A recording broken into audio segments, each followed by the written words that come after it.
주신 말씀 마태복음 2장입니다. 마태복음 2장 1절부터 12절입니다.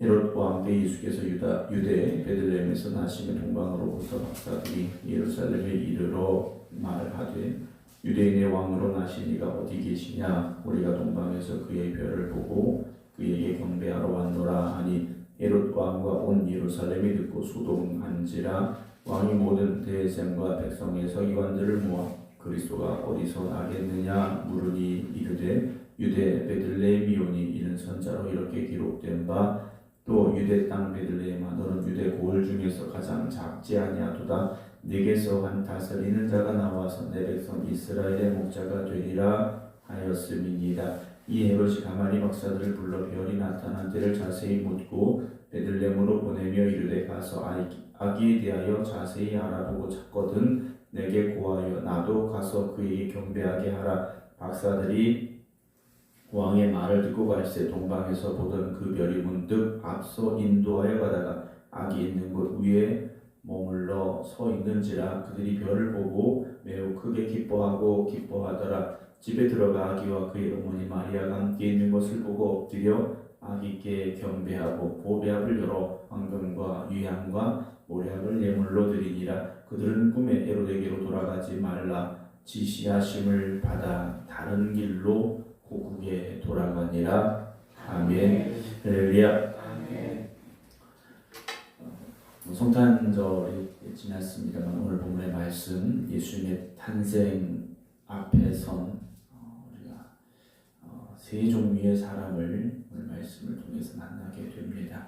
여러분들이 익히 알고 있는 본문이고 또 우리가 마태복음은 또 열심히 읽었던 부분이기 때문에 어느 정도의 내용은 여러분들이 다 알고 계신 그런 내용입니다.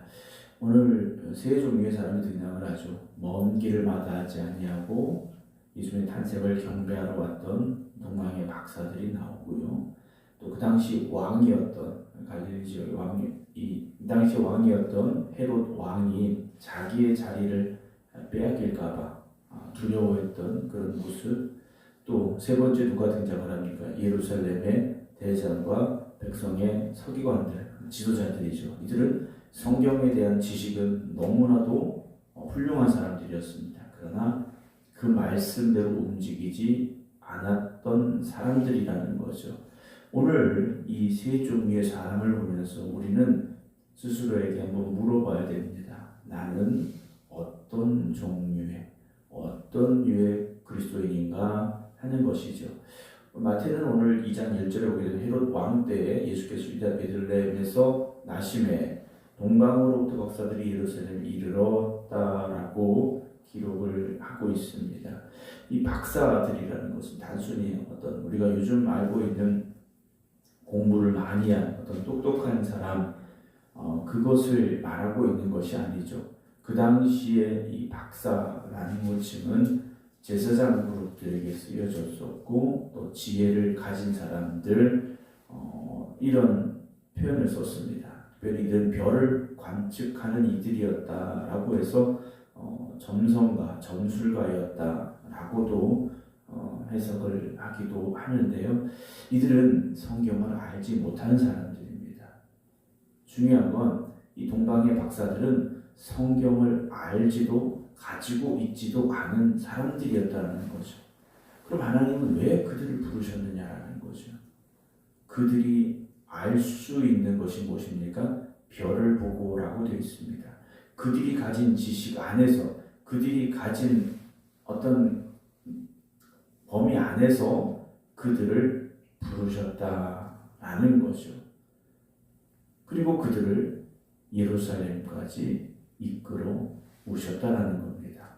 그런데 이들이요 어떻게 됩니까? 예루살렘에 와서는 하나님의 말씀을 듣게 된 거죠.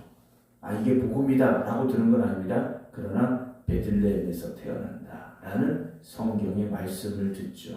그리고 어떻게 합니까? 말씀을 따라 움직이기 시작했다라는 겁니다. 여러분 우리가 교회 나올 때 성경을 미리 예습하고 오는 사람이 있습니까? 우리가 처음 교회 올 때 성경을 창세기에서부터 요한계시록까지 공부 쫙 하고서 성경이 이런 거구나 알고서 교회 온 사람이 있느냐라는 거죠. 물론 혹 그런 사람이 있을 수 있습니다. 교회를 다니지 않지만 성경을 한번 내가 읽어봐야지, 내가 공부해야지. 아주 특별한 경우에는 그런 사람들도 있습니다만 대부분 성경에 대해서 알지 못하죠. 성경에 대해서 알지 못하지만 어떤 상황 때문에, 어떤 나에게 문제가 있든지 아픔이 있든지 어떤 이런 상황들을 통해서 하나님이 우리를 부르신다는 겁니다. 그럴 때 우리가 어떻게 한 겁니까? 그 부르심을 따라 온 거죠. 부르심을 따라 우리가 하나님 앞에 온 거지 않습니까? 그때 우리가 무엇을 주시느냐? 말씀을 주시는 겁니다. 그때 우리에게 말씀을 주시는 것이고, 이제 우리가 어떻게 됩니까? 그 말씀을 따라 살아가는 사람들이 되어져야 되죠. 여러분, 우리가 이미 다 알고서 교회 온 것이 아니다라는 것을 다시 한번 말씀을 드립니다. 나는 교회 잘 몰라서. 그렇죠. 교회를 모르는 사람들이 교회 들어오는 거지 않습니까? 그러니까 우리가 새신자들이 왔을 때, 처음 교회 나온 사람들이 있을 때, 이 사람들이요, 뭘 알 것이라고 여러분 기대하지 마시기 바랍니다. 갓 태어난 아기처럼 모든 것을 우리가 다 케어해 줘야 되고, 이끌어 줘야 되고, 가르쳐 줘야 된다는 거죠. 우리는 교회에 대해서 익숙합니다. 그렇죠? 예배에 대해서 익숙해요. 예배 순서도 익숙하고, 교회의 어떤 행동, 교회의 어떤 삶이라든지 이런 것들이 다 익숙한 사람들이에요. 근데 교회 처음 나온 사람, 또 다른 교회에서 우리 교회로 오신 분들, 여러분 이런 사람들은요 아무것도 모른다라고 생각을 해야 돼요. 그래서 어떻게 합니까? 하나하나 다 우리가 친절하게 그들을 이끌어줘야 된다는 거죠. 왜냐하면 그들은 어떻게 여기까지 온 겁니까? 하나님이 부르셔서 교회를 찾아온 사람들이에요. 동방의 박사들처럼 하나님의 부르심을 듣고 온 사람들이라는 거죠. 지나가다 들렸어요? 마찬가지입니다. 지나가다 많은 교회가 있는데 왜 우리 교회 들어왔겠습니까? 하나님이 부르셔서 찾아온 사람들이라는 거죠. 이들을 향하여 우리가 정말 사랑의 마음을 가지고 그들을 돌보고 이끌어 줄 수 있어야 됩니다. 그런데 헤롯 왕은 어땠습니까? 그렇지를 못했다라는 거죠. 말로는 그래요. 박사들을 부릅니다. 7절에 별이 나타난 때를 자세히 묻고 베들레헴으로 가라 라고까지 얘기를 해요. 그러면서 아기에 대하여 자세히 알아보고 찾거든 내게 보여 나도 가서 그에게 경배하게 하라. 이게 사실입니까? 진실입니까? 그렇지 않았어요. 거짓이었다는 거죠. 겉으로는 나도 가서 경배하겠다 라고 말합니다. 그러나 실상은 어떻습니까? 태어난 갓난아기들을 다 죽여버렸다라는 거죠. 엘리의 말씀 속에 나옵니다. 왜 그랬습니까? 자기가 왕인데, 자기 아들이 왕이 되어야 되는데 누가 왕으로 태어났다는 거야 하는 거죠. 헤롯은 왜 이렇게 두려움이 많은 사람이었느냐? 로마를 등에 업고 왕이 된 사람이기 때문에 자신의 권력을 잃을까봐, 자신의 이 자리를 빼앗길까봐 늘 두려움 속에 살고 있었다라는 것이죠. 여러분, 세상의 것을 내 힘으로 얻어냈고 세상의 것을 그런 힘을 가지고 누리고 있다면 우리 역시 두려울 수밖에 없습니다. 이걸 언제 빼앗길까? 그런데 하나님이 나에게 주신 것이라는 고백이 있으면 우리는 걱정하지 않고 두려워하지 않습니다. 하나님이 지켜주실 것이기 때문에, 때로는 잃을지라도 하나님이 다시 세워주실 것이기 때문에. 근데 헤롯은요 그렇지를 못했다라는 거죠. 말로는 경배하겠다 했지만 그렇지 못했다라는 겁니다. 그러면 다른 이들 또 누가 있습니까? 대장과 백성의 서기관들이죠. 이들은 어떻습니까? 헤롯이 불렀어요. 글쎄 어디서 나겠느냐 물었더니 5절에 유대 베들레헴입니다. 이는 손자로 이렇게 기록된 바 유대 땅 베들레헴아 너는 유대 골 중에서 가장 작지 아니하도다. 네게 사는 다스린 자가 나와서 내 백성 이스라엘 목자가 되리라. 성경에 이렇게 있습니다. 딱 알려주죠. 미가서의 말씀을 그대로 말합니다. 이들은요 성경의 지식이 있는 사람들이었어요. 우리로 말하면 정답을 알고 있는 사람들입니다. 정답은 알고 있는데 베들레헴으로 갔느냐? 안 갔다라는 거죠. 성경적인 지식은 있지만 순종의 발걸음은 없었다라는 겁니다. 여러분, 교회 안에서 표현이 조금 그렇습니다만 가장 위험한 사람이 누구냐? 정답은 알고 있는데 움직이지 않는 사람들입니다. 성경적인 지식은 많은데 그 말씀대로 살지 않는 사람들이에요. 사랑하는 성도 여러분, 하나님의 말씀은 지식을 가지라고 우리에게 주신 말씀이 아닙니다. 지식과 정보를 주기 위해서 우리에게 주신 책이 아니라는 거죠. 이 성경을 통해서 하나님을 만나라고, 이 성경을 통해서 하나님의 사랑을 깨달으라고, 그래서 예수 그리스도가 우리의 구주임을 깨달으라고 주신 책이 성경책이지 않습니까? 성경은 공부하는 책이 아니죠. 물론 우리가 성경 공부합시다 라고 말합니다. 그러나 그 공부는 지식을 얻기 위한 공부가 아니라는 겁니다. 하나님을 알아가기 위한. 동방의 박사들은 어땠습니까? 경배하러 왔다 그랬어요. 2절에 보게 되면 유대인의 왕으로 나신 어디 계시냐? 우리가 동방에서 그의 별을 보고 그에게 뭐하러 왔습니까? 경배하러 왔다라고 말해요. 동방의 박사들과 함께 나오는 단어가 뭡니까? 경배라는 단어입니다. 이들은 그 먼 길을 경배하러 온 사람들이에요. 자기 어떤 이익을 찾으러 온 사람들이 아니라는 겁니다. 여러분, 우리가 어떤 긴 시간 동안 뭔가를 노력하고 투자하고 이런 과정들이 필요할 때가 뭡니까? 그걸 통해서 무엇인가 나에게 이득이 생길 때죠. 그걸 통해서 나에게 이득이 생길 때입니다. 이들은 어떻게 합니까? 11절 보면 집에 들어가 아기와 그의 어머니 마리아가 함께 있는 것을 보고 엎드려 경배했다 그랬어요. 무릎을 꿇어 경배했습니다. 여러분, 우리가 예수님이 태어나신 곳을 알지 않습니까? 짐승들이 있던 곳이에요. 먼 곳에서 온 동방의 박사들입니다. 이들이 갔을 때 우리가 잘못 온 거 아니야? 라는 생각이 들 수도 있겠죠. 어떻게 이런 곳에서? 라는 생각을 할 수도 있을 겁니다. 그러나 이들은 자기들을 이끈 그 별에 대해서 절대 의심하지 않았다는 거죠. 그리고 주저함이 없이 엎드려 경배했다라고 되어 있습니다. 이들은요, 이걸 하러 여기 온 사람들입니다. 여러분, 우리가 교회에 오는 이유가 뭡니까? 우리가 교회에 오는 이유가 뭡니까? 예배 드리러 온다라고 우리 말하지 않습니까? 예배 드리러 오는 곳이죠. 교회에서 우리가 다른 거 하는 게 아닙니다. 하나님 앞에 예배 드리러, 오늘 이들의 표현을 쓰면 하나님 앞에 경배 드리러 오는 자리, 바로 그곳이 교회라는 거죠. 그런데 예배 드리러, 경배하러 온 자리에서 우리는 뭘 합니까? 다른 걸 한다라는 거죠. 다른 걸 하니까 교회가 문제가 생긴다라는 거죠. 이들은 예수님의 탄생 앞에서 엎드려 경배했고 보배압을 열어 황금과 위안과 모략을 예물로 드렸다라고 되어 있습니다. 이들은 그 먼 길을 마다하지 않았습니다. 힘들고 어려운 그 길을 기쁨으로 왔고요. 아기 예수님을 마주하는 순간 그 기쁨은 경배로 드려졌다라는 것이죠. 여러분, 우리가 예배드리며 왜 은혜 못 받습니까? 어떤 사람들은 그래, 환경이 좋지 않아서, 예배 분위기가 어때서, 우리 교회는 뭐가 없어서, 목사님 설교가 그래서, 이유는 많죠. 은혜 못 받을 이유 많습니다. 그런데 진정으로 하나님 앞에 경배드리러 왔다면 구유에 있는 아기 예수께도 경배했던 동방의 박사들처럼 우린 하나님 앞에 엎드릴 수밖에 없습니다. 그리고 그렇게 경배 드려야 된다는 거죠. 오늘 우리 예배를 이들의 모습을 보면서 다시 한번 돌아보았으면 합니다.